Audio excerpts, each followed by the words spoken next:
Hey everyone, it's Sean. I just wanted to go over an article this week and then go through a case study that I think you might find interesting. Oftentimes we show case studies of younger folks in their 40s and 30s and sometimes 20s, but what do these strategies look like for people who are nearing retirement or who are already at retirement?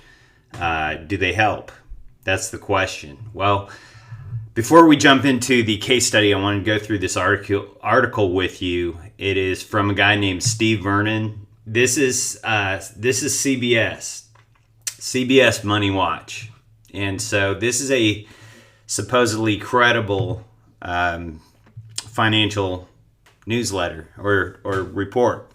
And the question is, should you insure your retirement income? And he says, retirees and pre-retirees considering the various types of insurance they need should also include in their checklist insuring part of their retirement income. Hello, what have we been talking about this whole time? Insuring retirement income. But how much of your retirement income do you really need to insure? Well, if you're anything like me, I always ask this question of my clients: what does guaranteed mean to you? If you're going to insure something and you want your retirement income guaranteed and insured, how much of it do you need to insure? Wouldn't you answer all of it? I mean, wouldn't that be the answer? It cracks me up that this hack, excuse me for speaking frankly, but this hack really doesn't even understand what he's talking about. And this is a credible financial expert in the traditional sense of the word financial expert. So he goes on to say, to help you answer the question, it's first important to consider when it's a good idea to buy this type of insurance. In short, it makes sense to buy insurance if there's a possible future event that's unpredictable.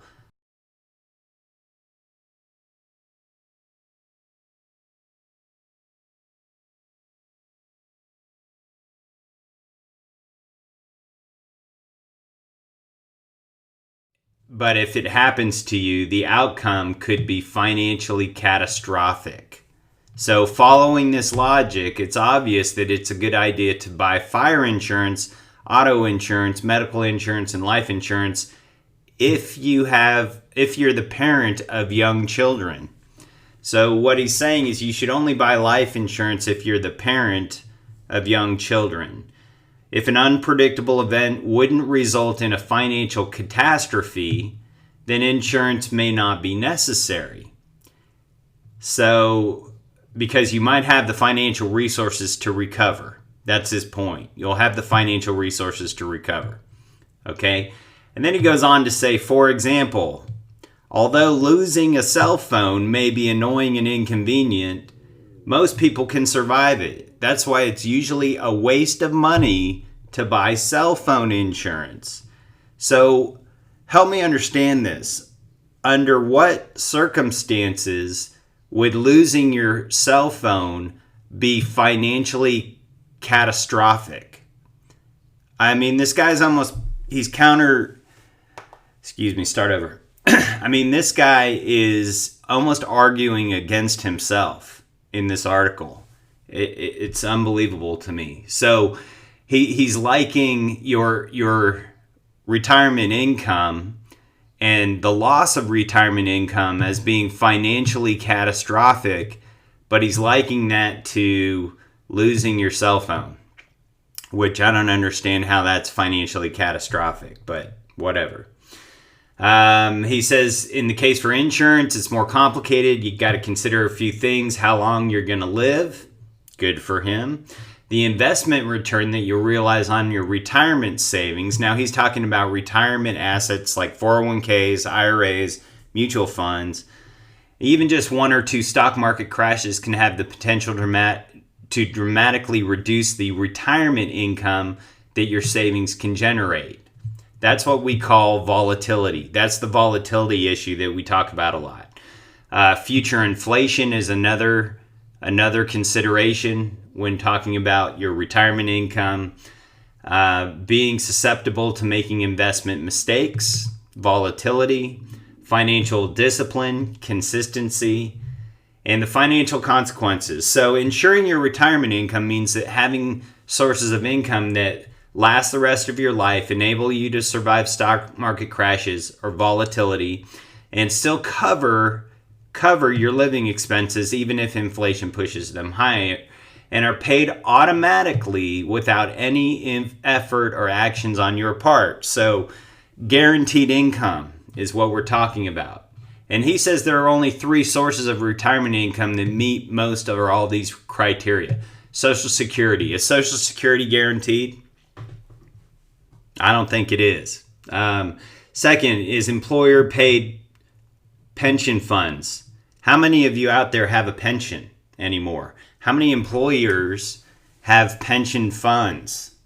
Back when 401ks and IRAs and mutual funds were first invented, they were invented by the government to fix the problem of pension funds.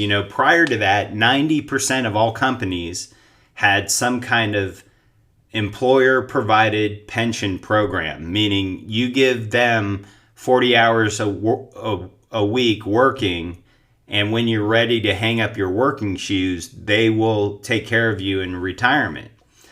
Well, when IRAs, individual retirement accounts, were invented, that number dropped to what today is less than 10% of all companies have a qualified pension plan for their retirees.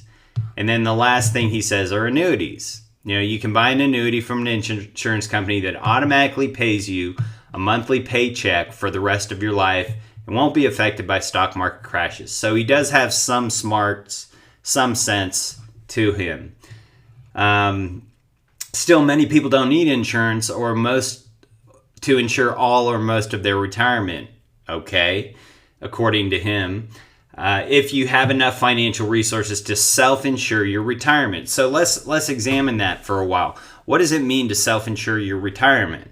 Well, it means to build up a large enough nest egg so that no matter what happens, through thick and thin, through the ups and downs, you will have enough money to live on for the rest of your life once you decide to hang up your working shoes. All right? Well, how does volatility play into that? What if we have another market crash like we did in 08 and 09 where 50% of the value of your assets is lost? You don't need that type of insurance if you have the financial skills and discipline to devise and implement retirement income strategies, or you can hire a trusted, skilled professional to help you with these tasks. Here's one strategy that will help you figure out how much retirement income insurance you need. Start with the bare minimum of life expenses for housing, food, insurance, utilities, so on and so forth. So my question to you is, one thing I like to ask my clients is, how much money do you think you'll need at retirement? And the number is always super low, right? Because their house will be paid for at that point in time. The kids will be out of the house. They won't have the extra expenses.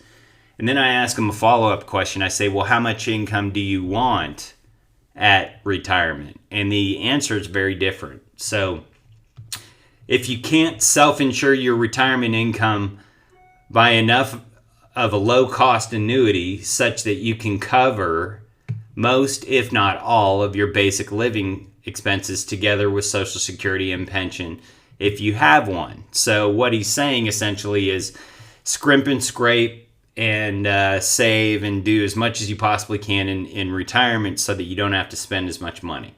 All right. Steve Vernon, here's his picture. Avoid him at all costs. If you see anything written by him, read it with a skeptical eye and with a grain of salt. So let's launch into our case study. So we have Roger and Beverly here, and Roger is 59. Beverly's a little bit older. She's 64.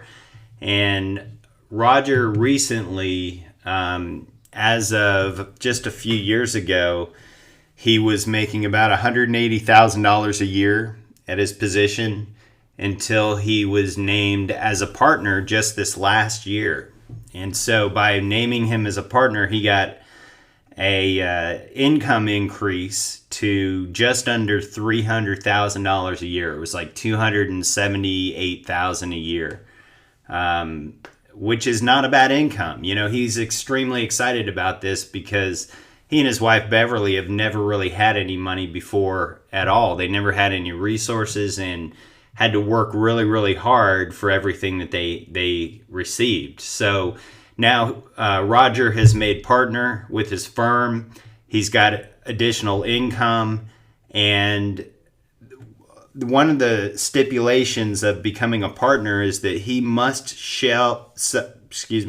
one of the stipulations of him becoming a partner is that he must sell his partnership interest. He has about 5% of the company. He must sell his partnership interest by age 70. So he's going to start at age 67 to start pulling out his retirement income. He's got about 8 more years left to work. His wife doesn't work right now, so we're just using the same time frame for her as well. Right now, he's in the he's in the 35% tax bracket, but he also has to pay state tax, and so with all the other taxes that he's got to pay in addition, he's right at about just under 45% in his current tax rate. He believes he's going to be in the 35% income tax bracket at retirement in about 8 years. Okay. Now, he believes that the growth of his company is a safe estimation is about 4% a year. You know, we typically throw out the number of 6% annual growth rate, but he wanted to be a little more conservative to see what the numbers would look like at 4%. And then he also understands the Monte Carlo curves, the withdrawal rate curves, and how in order for him not to outlive his money, he has to withdraw the money at a much lower rate. And so we're using 3.5% withdrawal rate or retirement income rate. Okay. So this is his existing money base that he has right here. His existing money base. He has $430,000 in his 401k that he's contributing to right now, and his company that he now owns 5% of, the non-qualified assets that he's accumulated with the 5% ownership in his business is just under $1 million.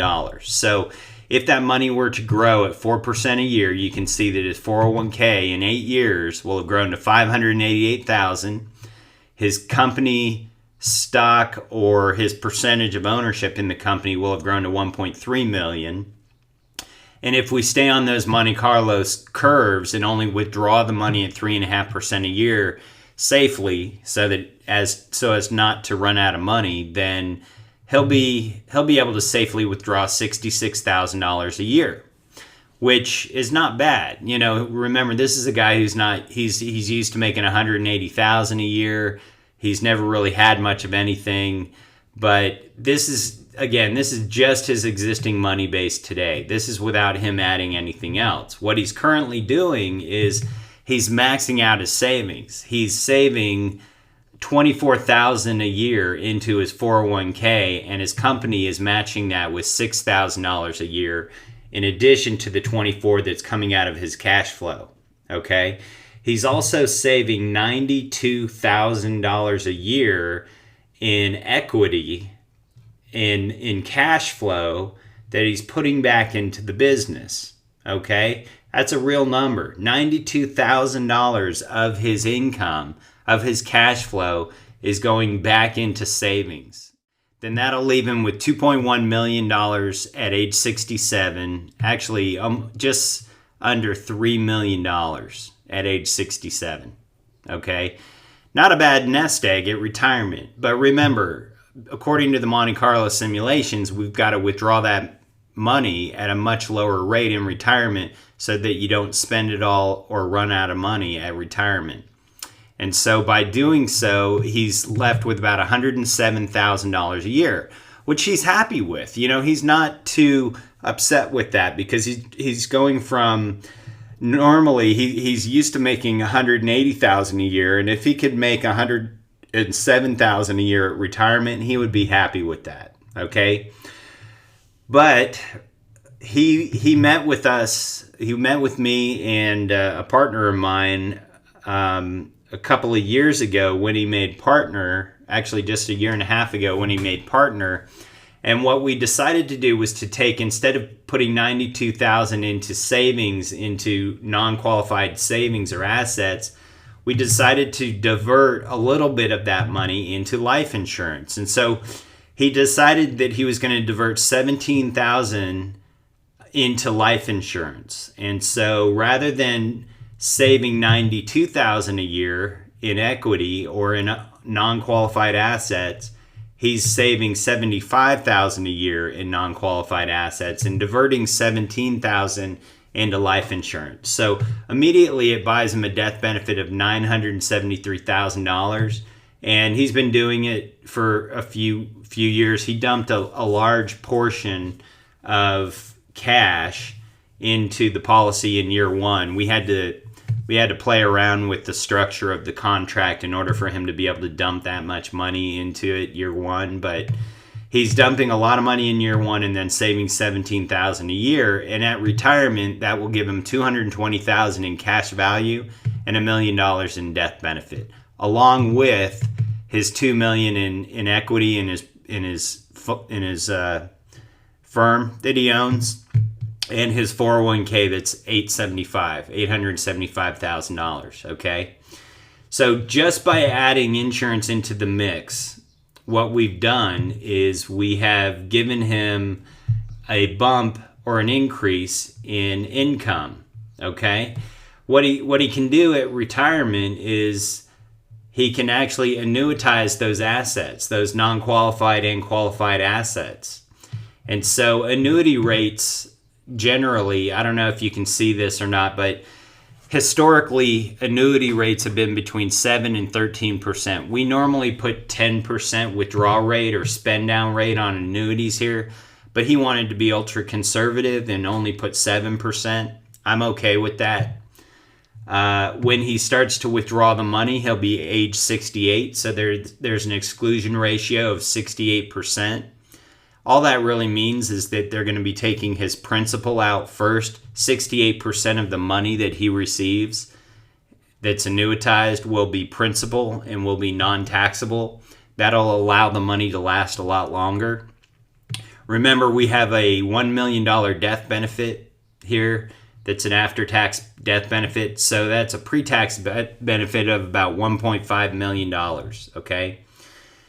And so what we've done is we've dumped all of his 401k into that annuity and annuitized it at 7%, which immediately gives him more income at retirement, okay? And we're also going to annuitize some of the equity in his company when he sells it, when he sells the company. So he'll be left with $1.5 million of equity in the company, and we're going to annuitize about $430,000 worth of that equity in the company. Remember, I don't know if you remember, it grew to about $2 million at age 68 when he retired, okay? So combined total, it gives him $158,000 in income, almost what he's accustomed to making at $180,000 a year. So just by diverting a little bit of money, $17,000 a year into life insurance, we're able to increase his income by almost 50%. That's an additional $50,000 in income that he's getting.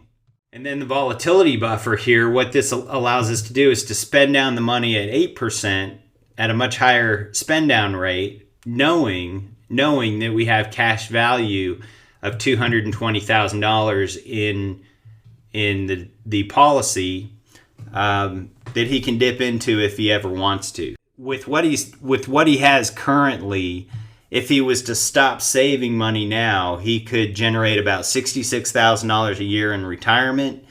But by continuing to contribute and divert his income into future savings, remember, he was being very aggressive in saving about $92,000 of his income a year to catch up.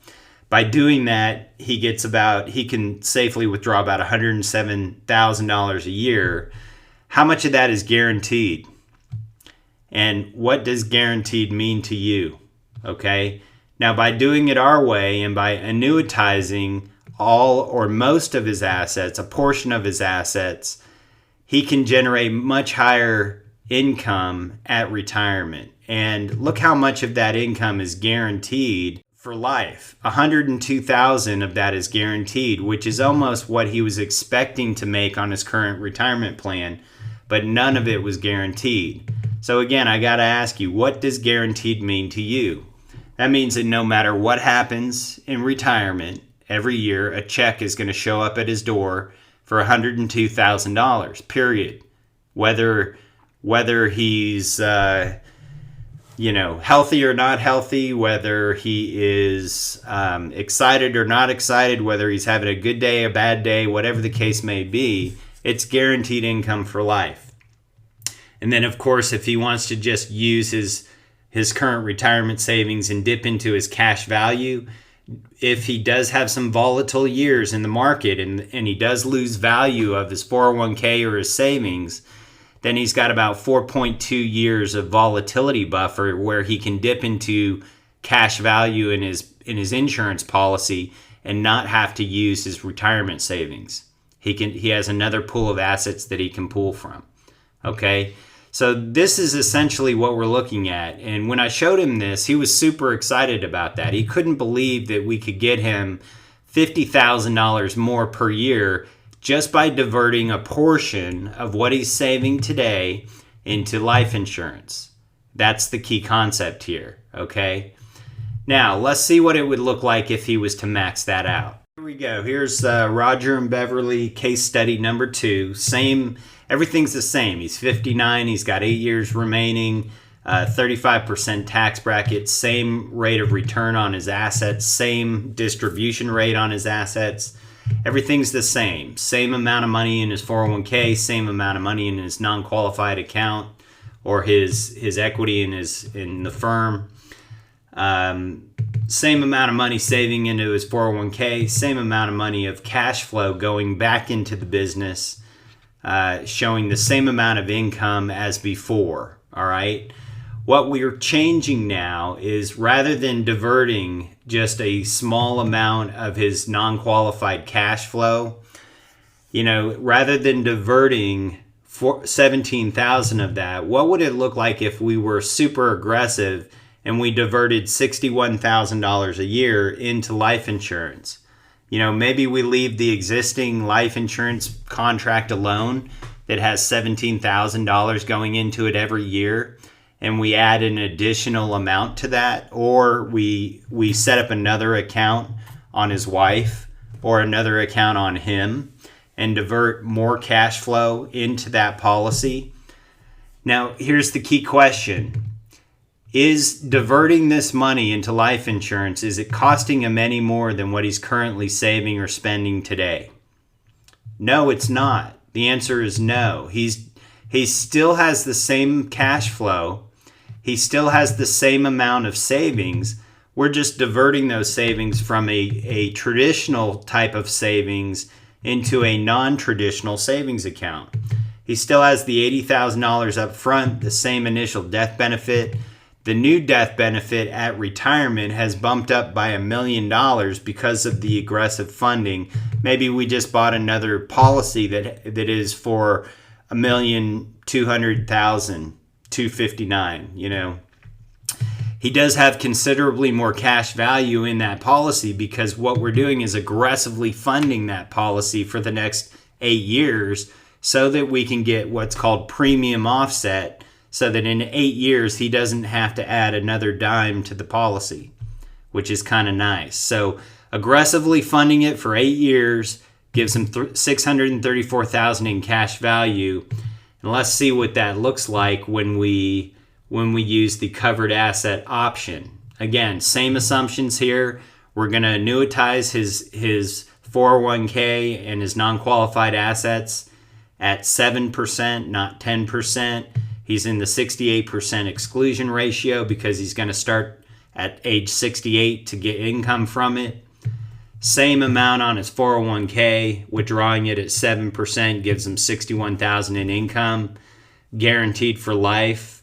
But notice we're able to, because he has this death benefit, this pre-tax death benefit of $3 million, we're able to annuitize a lot more of the sale of the company, or his percentage, his 5% ownership in the business. We're able to annuitize a lot more of that. There's still a little bit remaining that's not annuitized that he'll have to withdraw at a 3.5% withdrawal rate.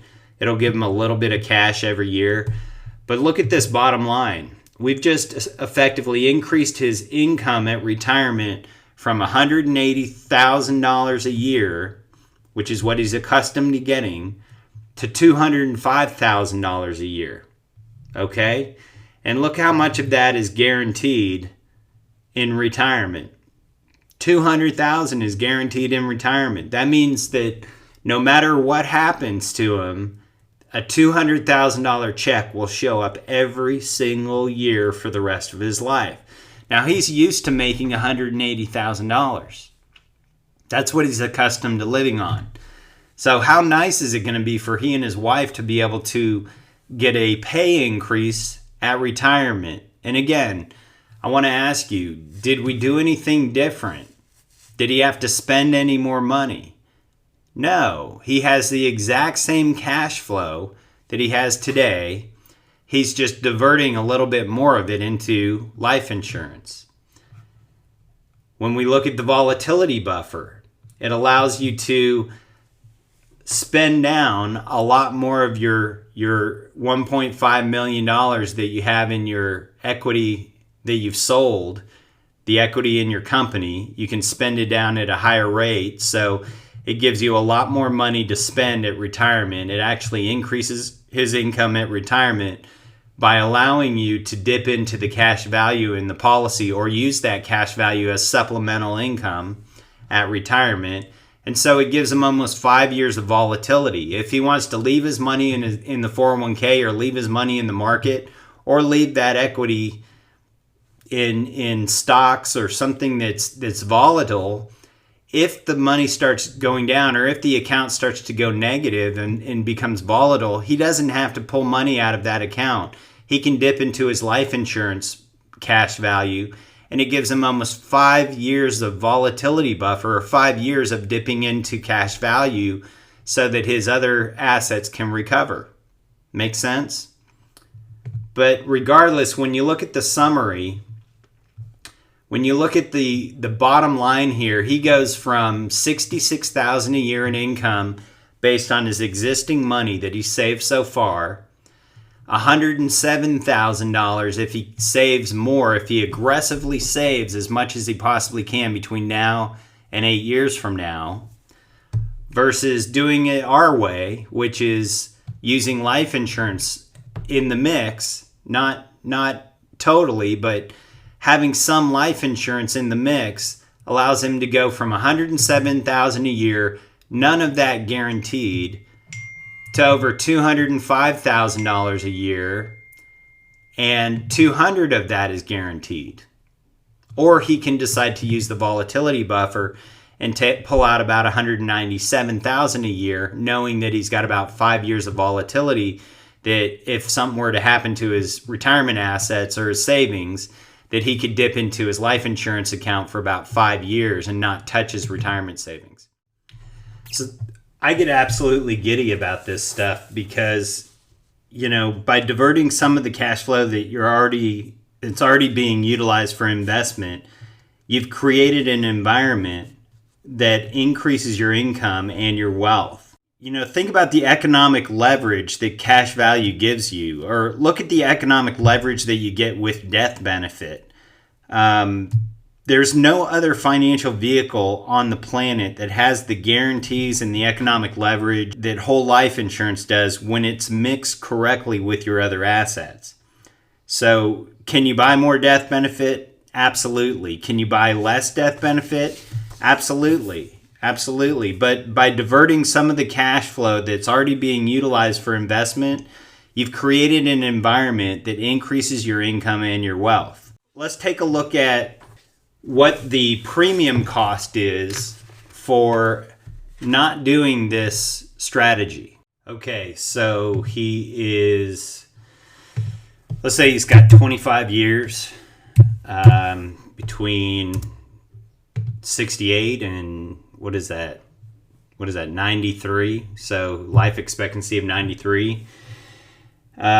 We've increased his income by $100,000 a year, and he believes that he can get about a 4% annual return on his money if he invests it in his company, right? So we've increased his income by about $100,000 a year. If we were to take that away from him by continuing on the same path that he's on today with his retirement savings, remember we go from 107 to 205, 205,000 a year from 107,000, almost doubling his income. What is the cost of doing that? Well, the cost of not doing that is about $4.3 million over the next 25 years of retirement. So just by diverting his savings from what he's doing today to insurance, it saves him or increases his personal economy by $4.3 million over the next 25 years. So that's huge. That's an absolutely huge statement. So again, the question we always ask people is, do you want to be salmon? Do you want to be blue? Or do you want to be green? Okay. Hope this has been a helpful case study to look at. Remember, no matter what your age, no matter what your income is, by putting life insurance into the mix in your retirement savings, what you're doing is you're just increasing your resources at retirement, increasing and guaranteeing your income at retirement.